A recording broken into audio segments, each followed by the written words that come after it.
Madam Sara, anong mga kotse mo ulit? Sinabi mo sa interview mo, 4 na po ang kotse mo. Luxury cars. Ngayon inamin mo 28 lang. 28 po yung car. May service car kami na. Ando na ba company? Alright, down sa 28 company. Ano yun? Rolls Royce?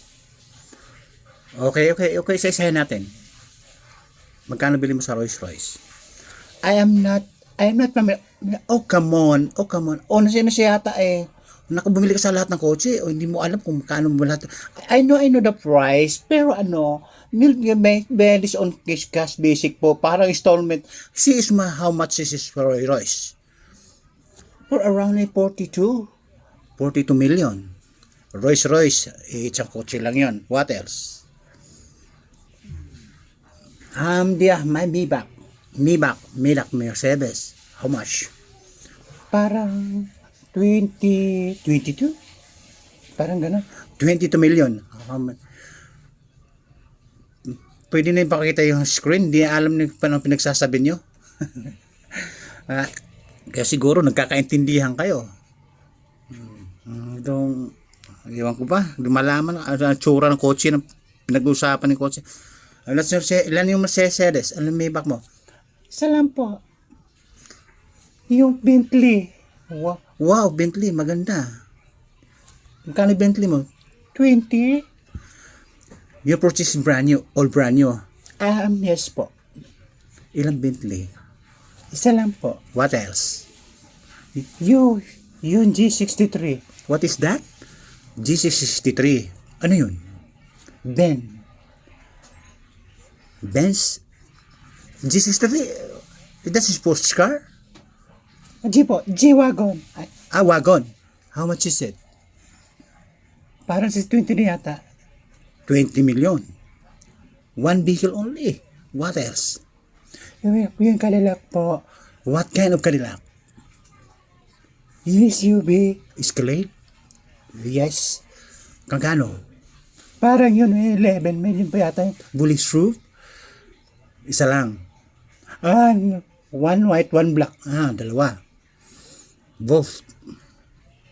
At 11 each. Yung isa 8 black. Long wheelbase? Yes po. What else?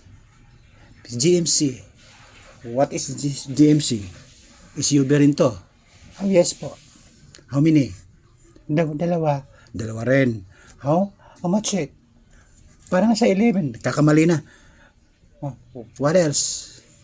yung ano yun? Suburban. Suburban. Ilan? Isa lang po, but I bought that here.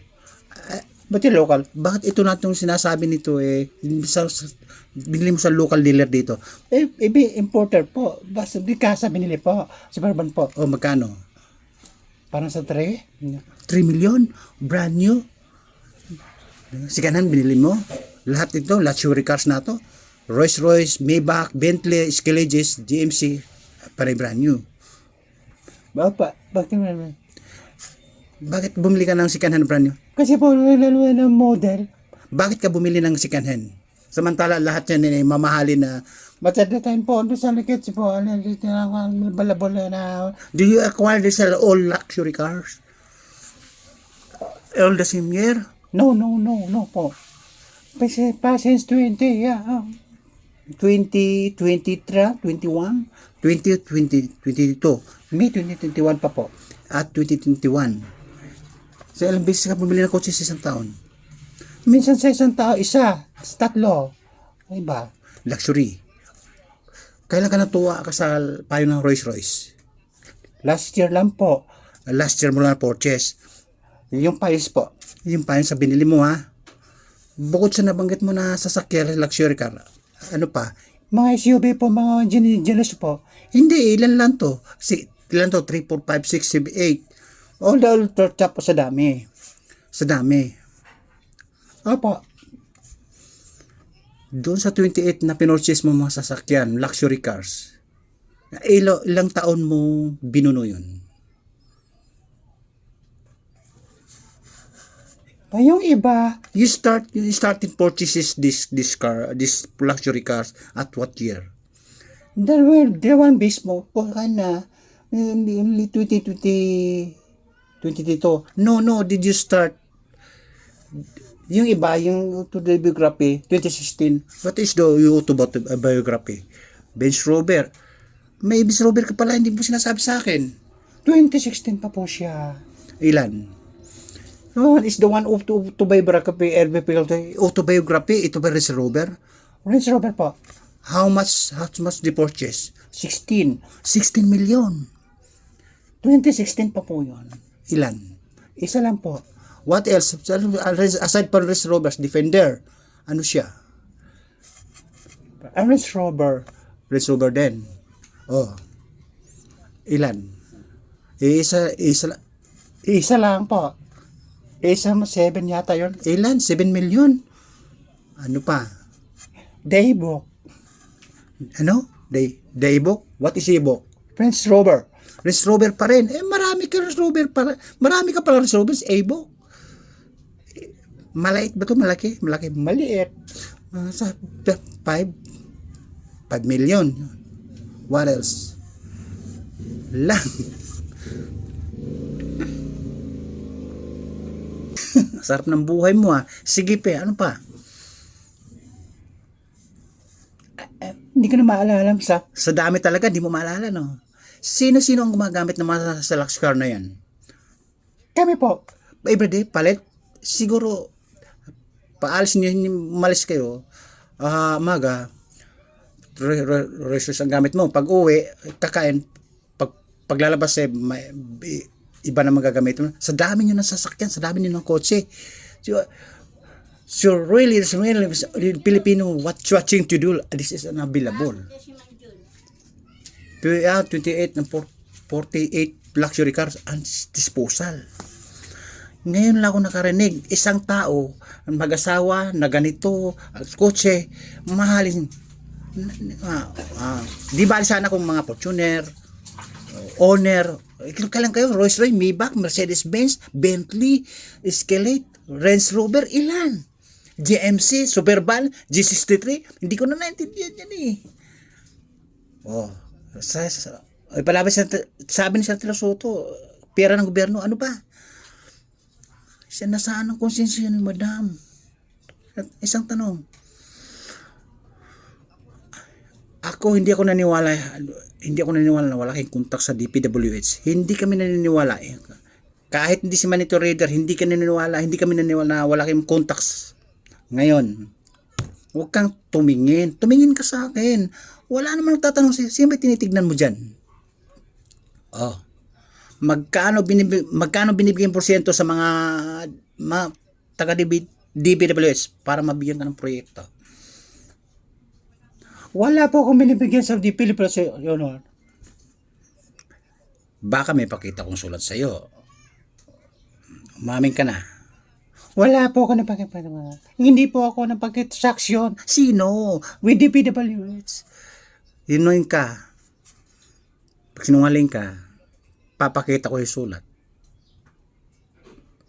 Nino, di ba umabot na hanggang 40%?